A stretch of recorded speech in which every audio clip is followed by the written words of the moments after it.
Muutama sana näin pohjustukseksi, jos sopii, hyvät tiedotusvälineen edustajat. Oikein hyvää alkanutta eduskunnan syysistuntokautta. Syksy on tullut ja talvi tulee olemaan todella kova. Tämä Euroopan energiakriisi on käsillä ja se on tosi asia, se on seurausta Putinin päätöksestä käyttää energiaa aseena meitä eurooppalaisia vastaan. Tässä on kyseessä matala intensiteetin sota, jonka edessä meidän ei pidä olla naiveja. Tänään valtio-omistaja on järjestänyt Solidiumin kautta Fortumille kansallisen määräaikaisen siltarahoituksen pohjoismaisten sähkön johdannaismarkkinoiden vaikean tilanteen vuoksi. Tässä ei ole kysymyksessä siis pääomitus, tässä ei ole kysymyksessä tappioiden kattaminen, vaan tämän siltarahoituksen käyttötarkoitus on tiukasti rajattu johdannaispörssin vakuusvaatimuksiin. Tässä on kyse siitä, että meidän suomalaisia sähköyhtiöitä ei saa päästä polvilleen Putinin edessä. Fortumin ei pidä antaa joutua polvilleen Putinin edessä. Tämä ratkaisu on tehty kriittisessä tilanteessa ja tämä järjestely, tämä laina on nostettavissa heti. Järjestely on kuitenkin tarjolla Fortumille vain 30. syyskuuta asti ja sen jälkeen Fortumilla on myöhemmin mahdollisuus hakeutua tähän eilen julkistettuun laajempaan kansalliseen ohjelmaan mukaan. Tässä vaiheessa siis on tehty vasta sopimus. Mikäli tilanne sähkön johdannaismarkkinoilla kärjistyy, niin tämä laina on nostettavissa heti, mutta euroja ei ole vielä kulkenut. Sen eilen julkistettu laajemman järjestelyn nopea läpivienti eduskunnassa on tärkeä. Jokainen päivä, jolloin tämä järjestely ei vielä ole voimassa, on riski kaikille sähköyhtiöille, laajemminkin sähkömarkkinoille sekä suomalaiselle yhteiskunnalle sekä kautta kaikille kansalaisille. Ja tämä tänään julkaistu Solidiumin kautta tehty järjestely on sen vuoksi ollut välttämätön, koska Fortumia koskeva järjestely oli ratkaistava välittömästi. Kysymys oli siis kiireistä, jonka edessä tämä ratkaisu oli se nopeiten toteutettavissa oleva. Järjestelyn ehdot ovat markkinaehtoiset, ne ovat erittäin tiukat ja ne huomioivat riskit. Lain aika on enintään 12 kuukautta, marginaali on 10% ensimmäiseltä 6 kuukaudelta ja 12% jälkimmäiseltä. Tämän järjestelyn ehtona on Solidiumille suunnattava maksuton osakeanti, joka antaa Solidiumille 1% osuuden yhtiöstä. Tämän suunnatun annin kautta osa riskistä jakautuu siis omistuksen liudentumisen kautta kaikille Fortumin osakkeenomistajille. Tähän liittyy myös se, että Fortumin hallituksen ja johdon palkitsemista rajoitetaan. Yhtiön hallituksen palkkoihin ja palkkioihin ei tehdä uusia korotuksia vuosina 2022 ja 2023, eikä Fortumin johtoryhmän jäsenille makseta lyhyen eikä pitkän aikavälin kannustimia, jotka kertyvät vuosilta 2022 ja 2023. Myöskään palkkoihin ei tehdä uusia korotuksia johtoryhmän osalta vuosina 2022 ja 2023.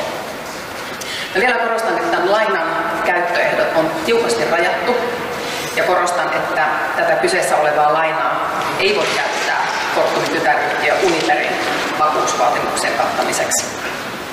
Tämä ratkaisu on tehty nopeana, mutta huolellisesti harkittuna siltarahoitusratkaisuna, jolla turvataan Fortumin likviditeettivarat ja sitä kautta suomalaisten sähkönsaanti. Fortum on meille erittäin keskeinen, se on meille strategisen intressin yhtiö.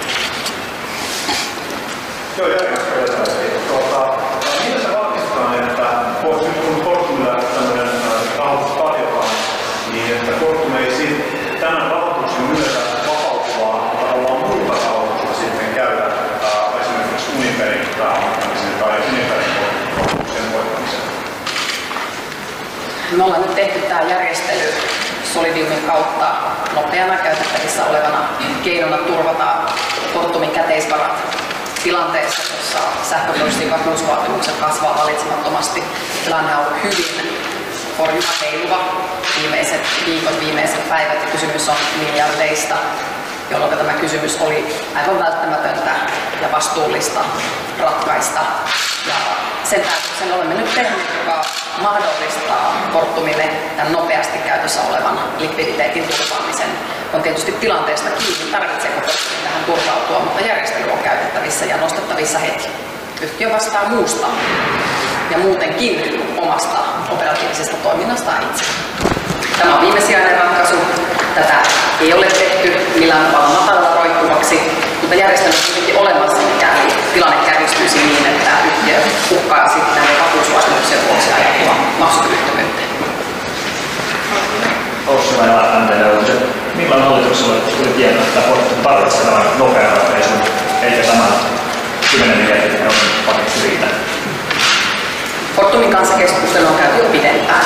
Yhtiö on kertonut myös julkisuudessa tämän pohjoismaisen johdannaispörssin heilattelu on ollut niin suurta, että se on vaatinut Fortumilta todella mittavia käteystalletuksia tuonne Nasdaq-pörssiin. Ja koska tilanne jatkuu hyvin epävarmana ja nyt on käynyt ilmeiseksi, että ei tule helpottumaan nyt nähtävissä olevan tulevaisuuden aikana, niin oli välttämättä tarpeen ryhtyä valmistelemaan tätä ratkaisua. Ratkaisu on tehty, talouspoliittinen ministerivaliokunta on tätä elokuun lopussa 30. päivää lopussa.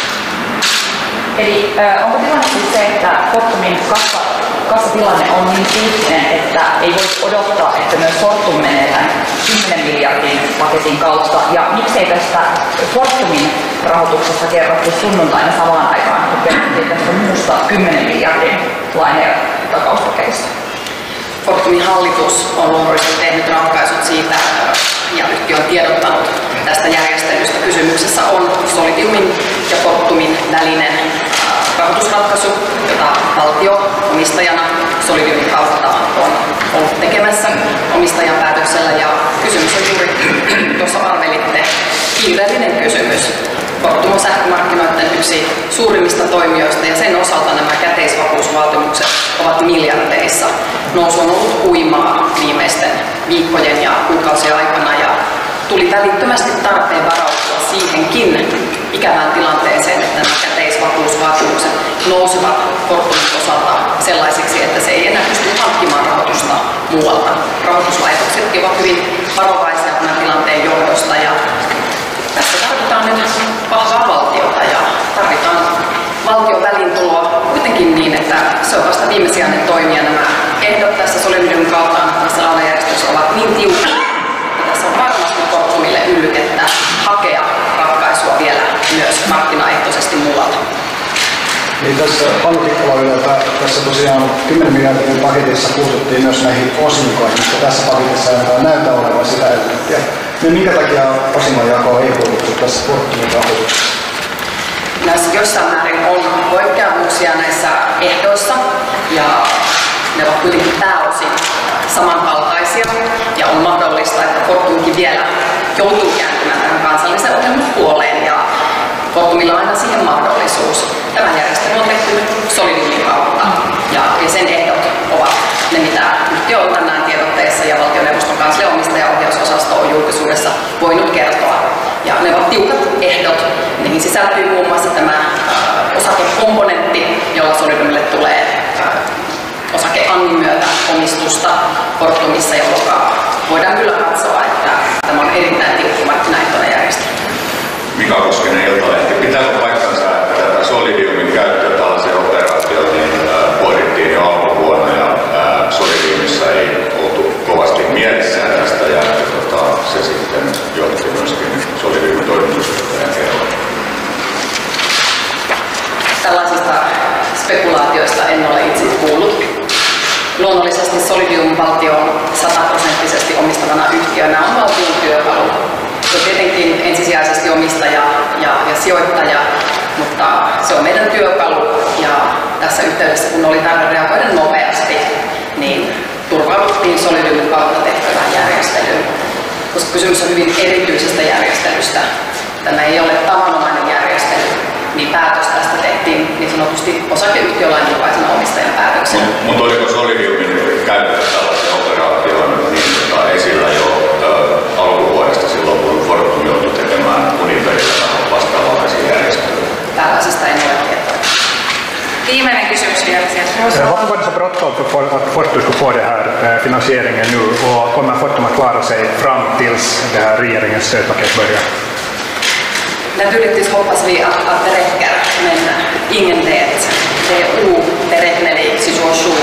som vi har nu, om vi måste se till